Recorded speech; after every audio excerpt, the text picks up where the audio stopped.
Alright, hi everyone. I'm in the, where am I? Senate Commercial District, which is just kind of like, right next to Senate Tower. It's kind of cool. So this is where I am.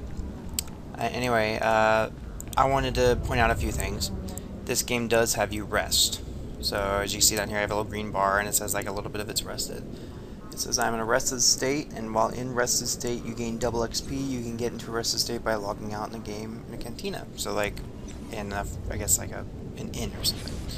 I have some new abilities from my Jedi trainer, so I'm going to show you kind of what I meant earlier by the Jedi Knight spells versus the Guardian spells. So, and I wanted to clarify something.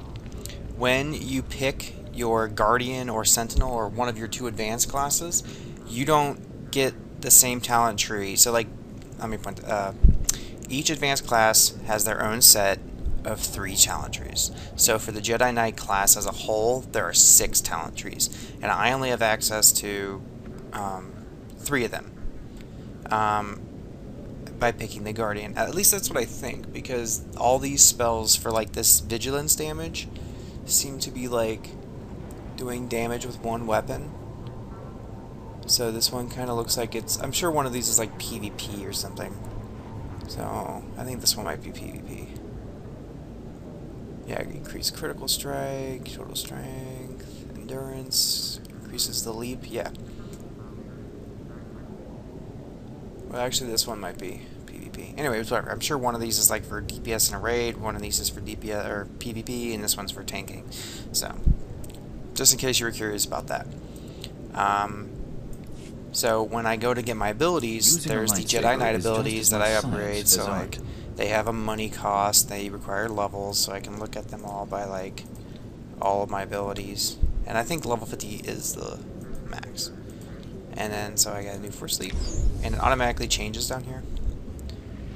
Master strength, plus 8. And now I apparently get a sprint, whatever that is. We can spar anytime. Instant.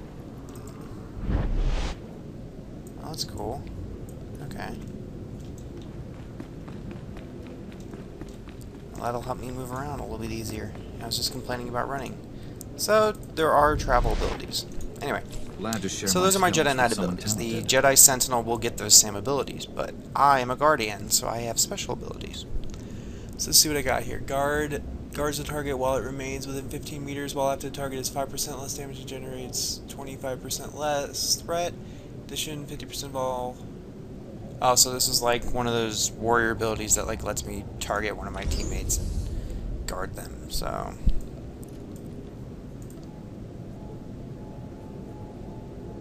Oh, so I don't have that. Oh, and I get a new form. Alright, enters a defensive lightsaber form, reducing all damage by 6%, increases armor rating by 60%, threat generation by 50%, and also increases shield chance while active, taking damage holds 1 focus. Builds a focus, and all strike abilities generate 1 less focus. So basically, this is the tank. We can spar anytime. The tank form. I'm gonna put that over there, put you in there.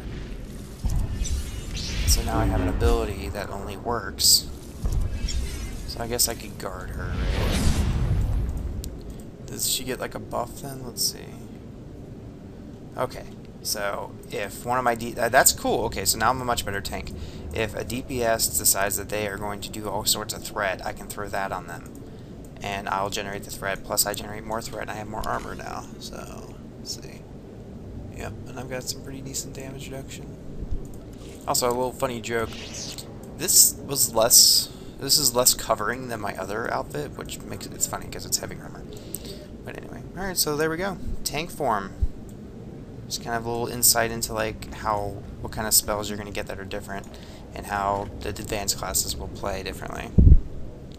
So I'm going to head on over to this rescue tracking quest, and I'm going to try to get that knocked out. So, and I'm going to show you guys what it's like to be out in the field questing, because there's like essentially mines and like herbs and stuff, and you send your party members to go and harvest them and stuff. It's pretty cool. So I was able to like really get up my archaeology and my scavenging by just harvesting things out in the field. So you do find mines, and they are there, and it is really fun to just, I mean, like, you do kind of grind a little bit, but it's not that bad, because, honestly, it's really fun just to play your class. Like, I honestly think the reason that the fact that there's no auto attack makes this game, like, really intense every time you enter a battle. Anyways, you'll see for yourself, so I'll be back.